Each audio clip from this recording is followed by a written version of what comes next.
David here with Figboot on pens, and it is time again for another Q&A. Things have been really busy in my life lately just because things have been very busy at work. We took a little vacation a couple of weeks ago where we took the family down to Florida, went to Orlando, went to a number of parks over a few days, and then went up to Hilton Head and spent 2 days on the beach there before coming back. So yes, things have been rather hectic, and then on top of that, we have a new addition coming into the family here in a few weeks that maybe I'll let you know about at the end of this video.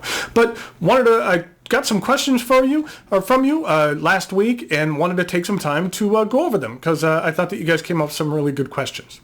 So first of all, I wanted to follow up with something from my last Q&A. That I had a question from a young man named Julio in Guatemala. And his question was something along the lines that he felt he was missing out a bit on the fountain pen hobby because he was just out of school and didn't have much expendable income to afford all the nice pens he sees on videos. And that, also are rather hard to find in Guatemala. And my advice to him was to take the time to enjoy what he has and don't necessarily be concerned about the collections of others. And once he becomes more established in life, there'll be more opportunities to expand on his collection. Well, a viewer by the name of Jonathan contacted me and let me know that he had a few pens and inks that he'd like to give to Julio, which was very generous of him.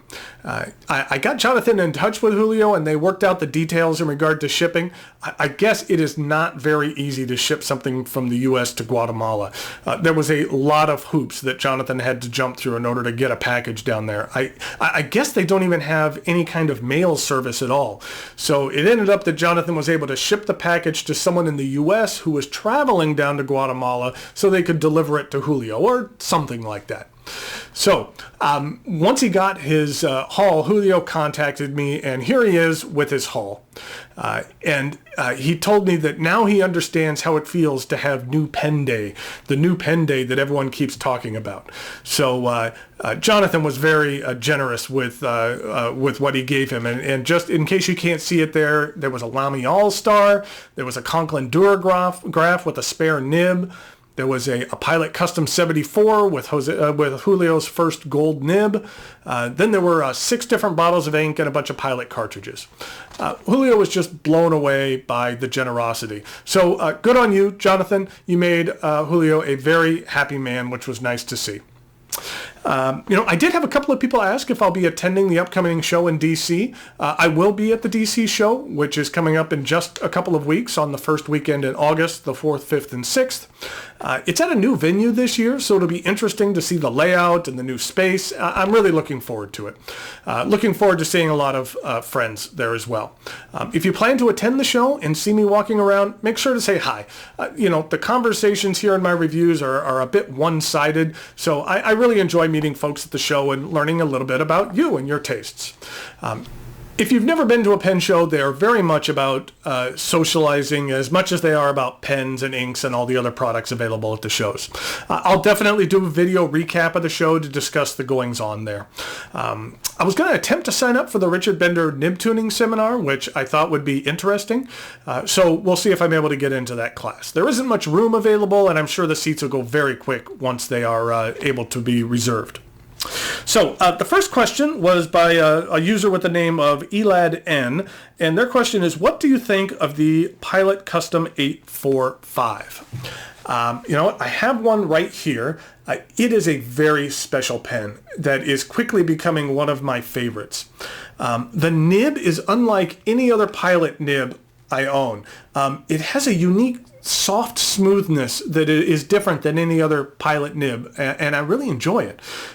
It's a pen that I actually plan on reviewing here in the near future, so I'll have a lot more to say about the 845, but it is fantastic. I just wish they allowed it to be sold here in the U.S. through the U.S. retailers. If it were, I think it would garner a great deal more attention than it does. Okay, the next question was from a user named Anzan Hoshin Roshi. I'm probably butchering that. And they asked, are you interested at all in vintage pens? as of now, I'm not particularly interested in vintage pens. I have nothing against vintage pens. It's just that I've yet to find that vintage niche that really thrills me and matches up with my tastes. I haven't given up on vintage pens, and whenever I'm at a show, like I will be at DC in a couple of weeks, I'll check a lot of them out. But like I said, I've yet to find some that just really clicked with me. Who knows? Maybe I'll find something at DC that I love and my feelings will change. I am definitely keeping an open mind. Then we had a couple of personal questions, and a user by the name of The Bad Thing was asking, and then also one from Rayan Harju, were both asking about golf. They asked what some of my favorite courses I've played were, and what my dream course is to play.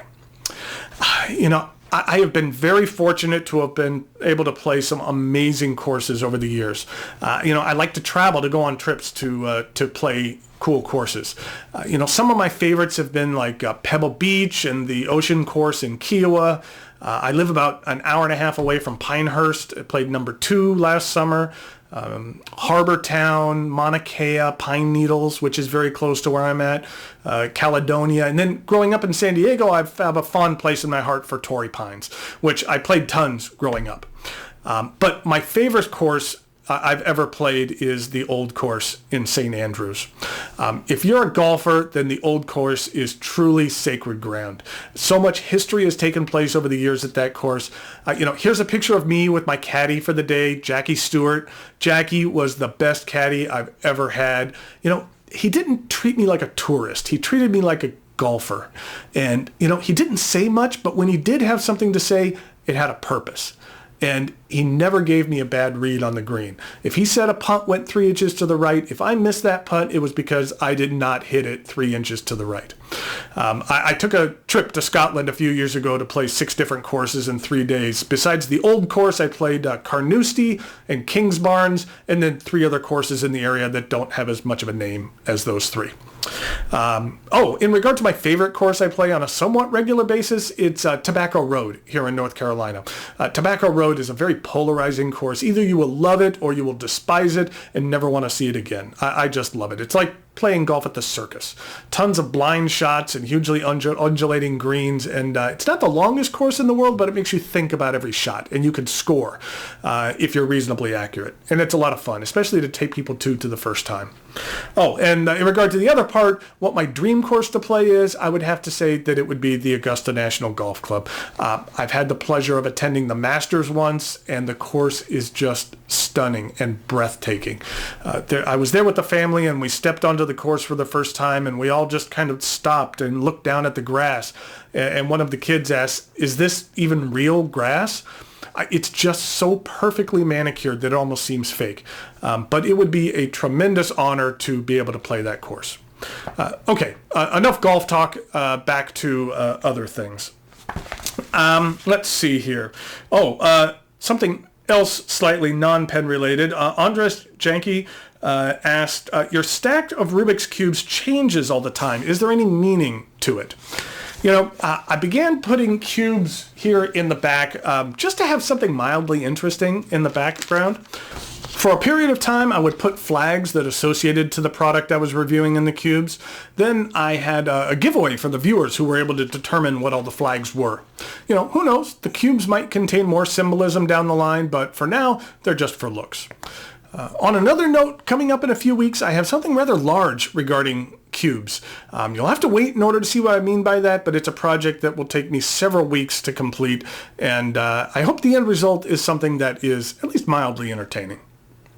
One more cube question. Peter asked, what is your personal best for solving the 3x3 Rubik's Cube? And the answer is 48.6 seconds. I know in the grand scheme of the cube world, that's not a fantastic time. I'd love to get that under 30 seconds, but that would take some work and learning a new methodology. So maybe one day I'll focus on that. Now back to pen talk, I guess. There was a user by the name of Jitin Shahani, and they asked, what is your favorite orange ink?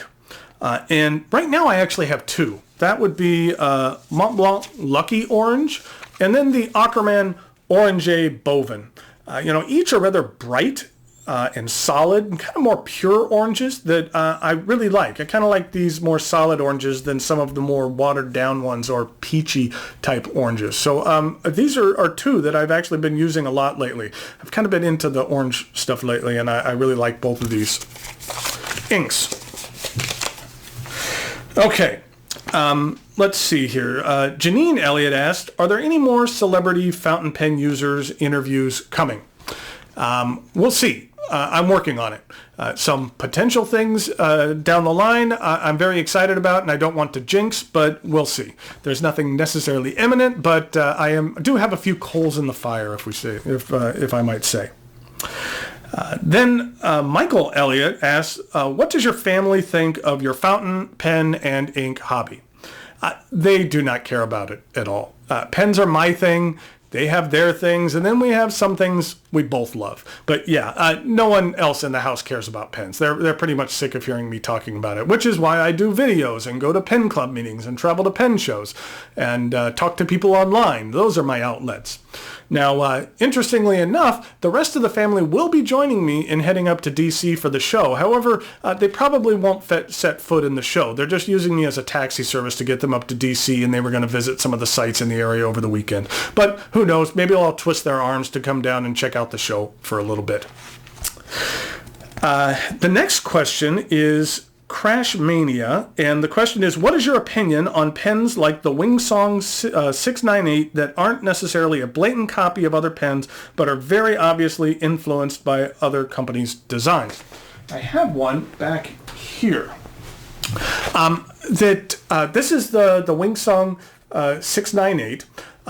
If there is a pen influenced by another one, then I personally don't feel there's an issue with that. There's a lot of pens out there influenced by a Mont Blanc 146 or a 149, but they're unique enough to stand on their own.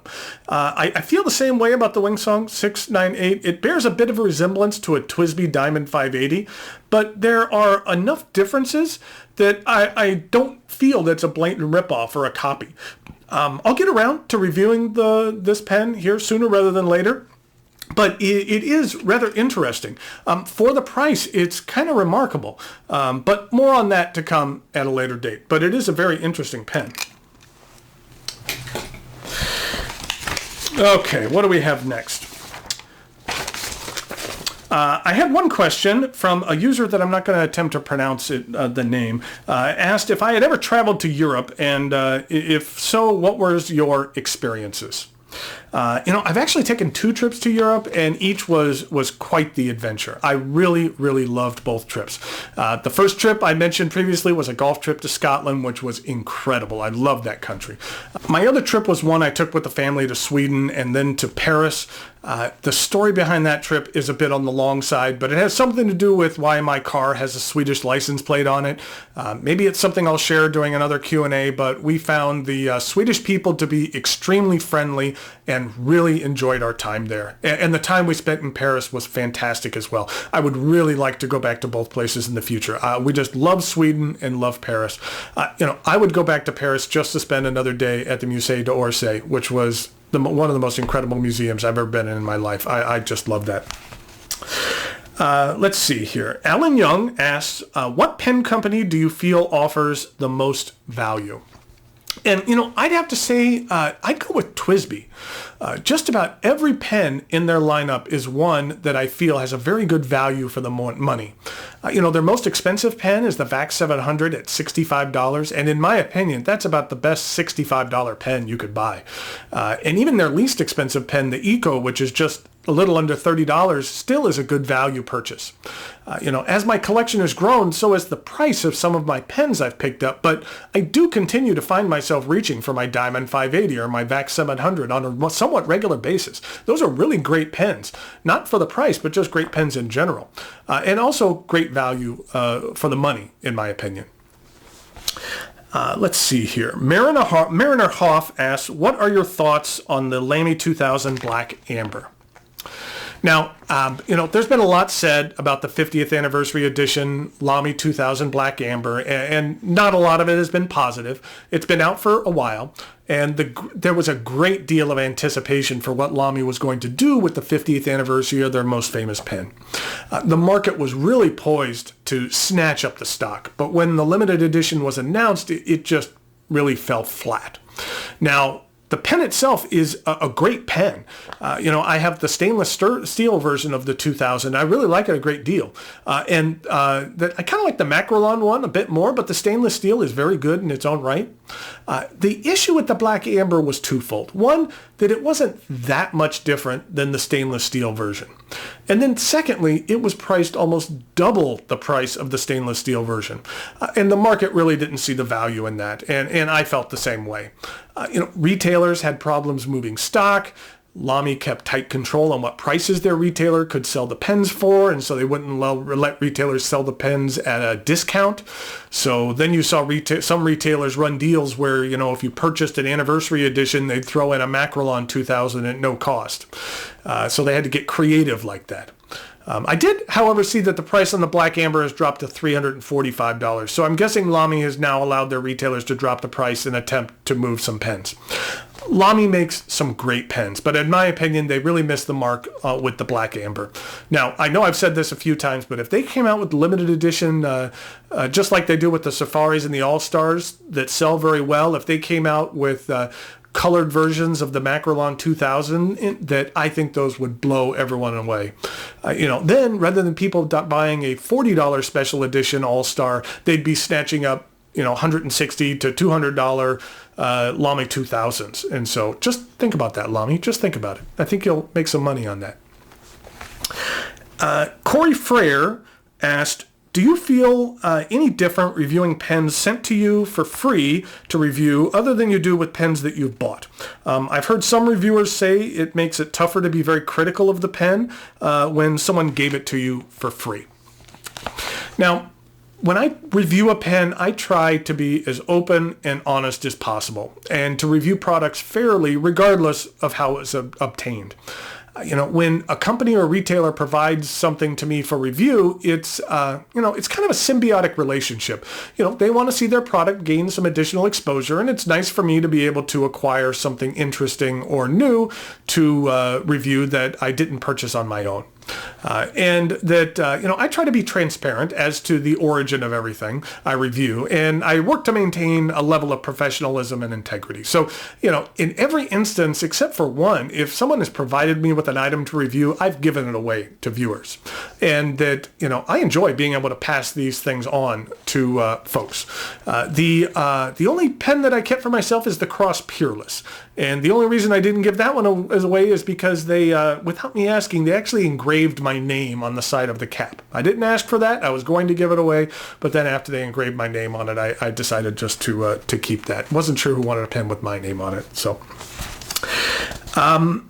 the next question is Welfare131 asked, have there been any pens that truly surprised you in regard to their quality? And yes, you know what? Now that I'm talking about it, let me go ahead and grab it.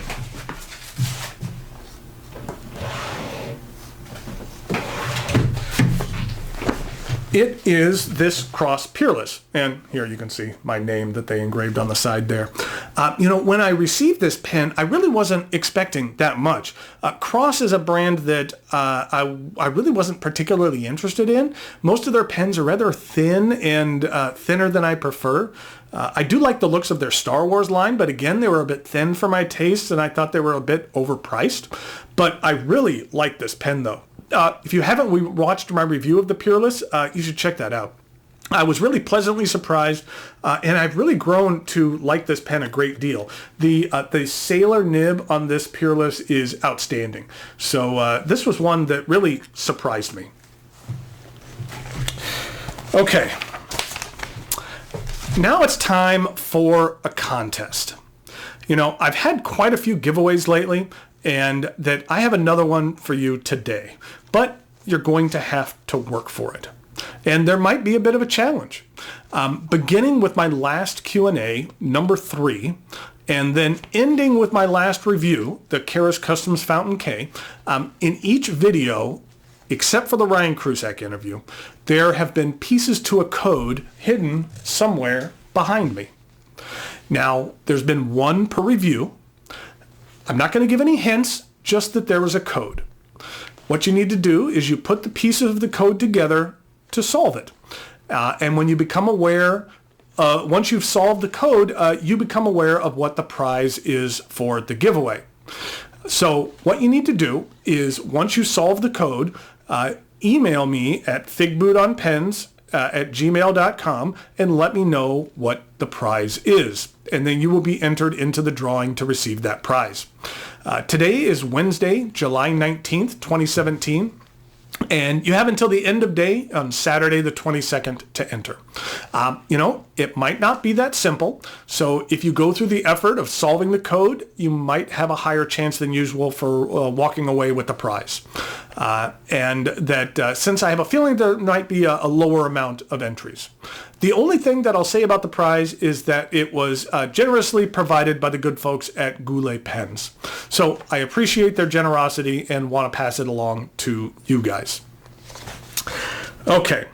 I had mentioned at the start of the review, or start of this QA, that we have an addition coming to the family. That coming up here in a few weeks, we are going to welcome a new addition, and that is this cutie here named Jenny. She's named after the character from the Harry Potter books. Plus, she is from a breeder in Virginia, so the name fits well on a couple of levels. And it was the first name that everyone in the family could live with. Getting everyone in a family to agree on a name is no small task. But Jenny is what's called a double doodle. She's half golden doodle and half labradoodle. We have some allergies in the house, and so hopefully this is supposed to deal with those nicely. Once a month, the breeder actually has a visitation day. So last weekend, we went up to Virginia to visit the puppy. She's only a little over 2 weeks old here, but I was very impressed by the breeder's setup and how well loved and cared for all of their litters are. They had a few litters of a bit older puppies that we were able to play with as well. One was just about to go home, so it was nice to see how large Jenny will be once we're able to bring her to our home, which won't be until mid-August. So the wait is really killing us right now, but we're looking forward to it. So who knows? Maybe in the next Q&A, Jenny might make an appearance. We'll see. So, okay. I think that's enough for right now. I wanted to thank you for your questions. There was a large number of them submitted, and some of them actually gave me some ideas for future videos. So I appreciate the suggestions. So until next time, thanks for watching, and I'll talk to you later.